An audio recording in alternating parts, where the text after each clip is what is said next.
Cassette.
बाल न बाका हो री मैया, बाल न बाका हो।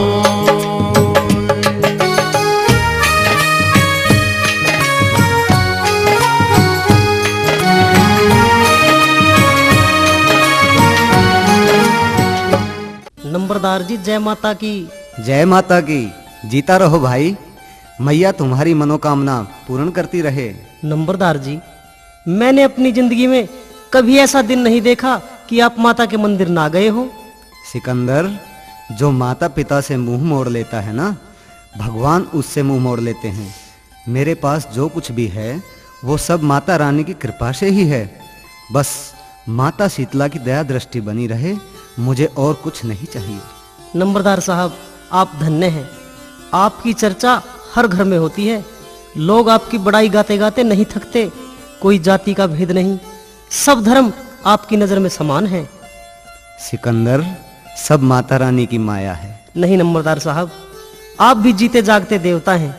जिसे देखो वही कहता है कि अकाल पड़ने पर नंबरदार ने गांव वालों से कर्जा नहीं लिया, बल्कि सबका कर्ज माफ कर दिया। इतना ही नहीं, अपना सब कुछ भी गांव वालों में बांट दिया। क्या इससे बड़ा उपकार भी हो सकता है? आप महान दयालु हैं।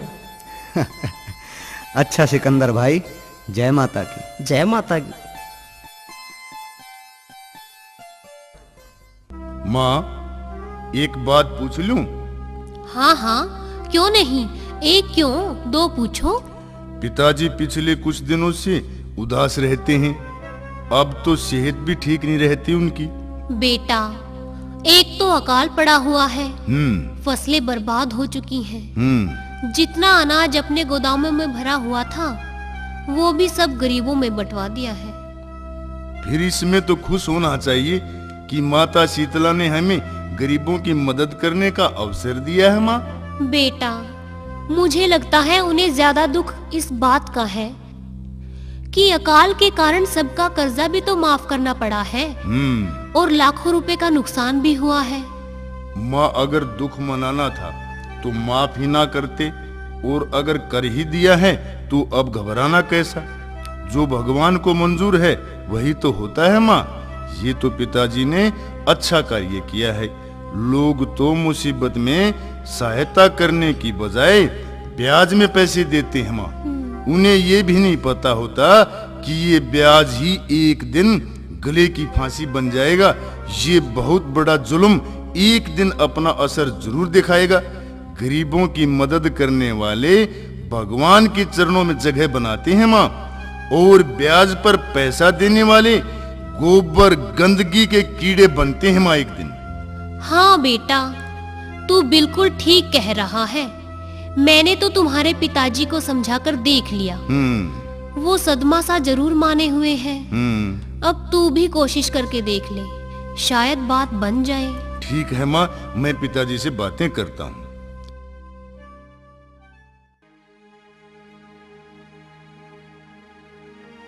पिताजी, क्या बात है? आप किसी फिक्र में हैं क्या? हाँ बेटा, मुझे तो एक ही फिक्र है कि सब कुछ बांटने पर भी गांव के कई परिवार भूखे ही सो जाते हैं। फिर पिताजी, इस बात का क्या जतन है?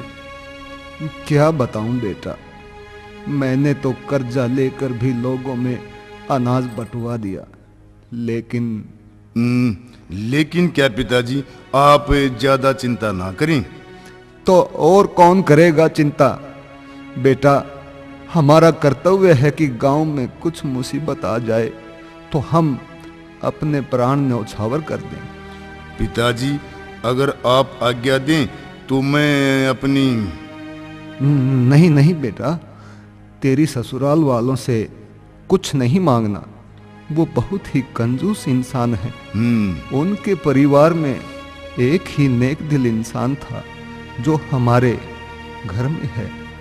बाकी वहां धन के कीड़े हैं। वो धन किस काम का जो किसी गरीब के काम ना आए। ठीक है पिताजी, जैसी आपकी आज्ञा। बेटा, ये अकाल मुझसे देखा नहीं जाता। ये विपत्ति गांव पर नहीं, हम पर पड़ी है। जरूर माता रानी हमारी परीक्षा लेना चाह रही है। लेकिन आप अपनी सेहत का ख्याल नहीं रख रहे हैं। इस तरह तो आप... हाँ बेटा, तेरी शंका उचित है। मैं यह सदमा बर्दाश्त नहीं कर पा रहा हूं। शायद मेरा आखिरी वक्त नजदीक आ चुका है। वैसे भी मैं इस जीवन का क्या करूंगा जब अपने गांव वालों का पेट भी ना भर सकूं। मैं यह सब कुछ देखना भी नहीं चाहता। पिताजी, आप हौसला मत तोड़िए, सब ठीक हो जाएगा। हाँ हाँ, रघुवीर ठीक ही तो कह रहा है। अगर आप ही ऐसा करेंगे तो हमारा कौन सहारा बच जाएगा। अब इसमें हमारा क्या दोष है? जो भगवान की इच्छा है वो तो होकर ही रहती है। हमने तो अपना सब कुछ मदद में बांट दिया। माँ, पिताजी ने तो ऋण लेकर भी बांट दिया। बताओ, फिर हमें जो करना आता था वो कर दिखाया। अब इससे ज्यादा क्या कर सकते हैं?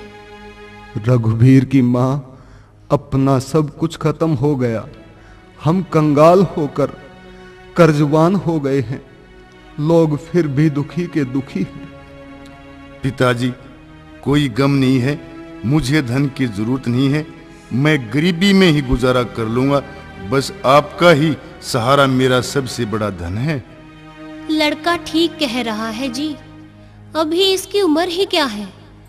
इसने संसार में आकर देखा ही क्या है? इसके तो खेलने खाने के दिन हैं।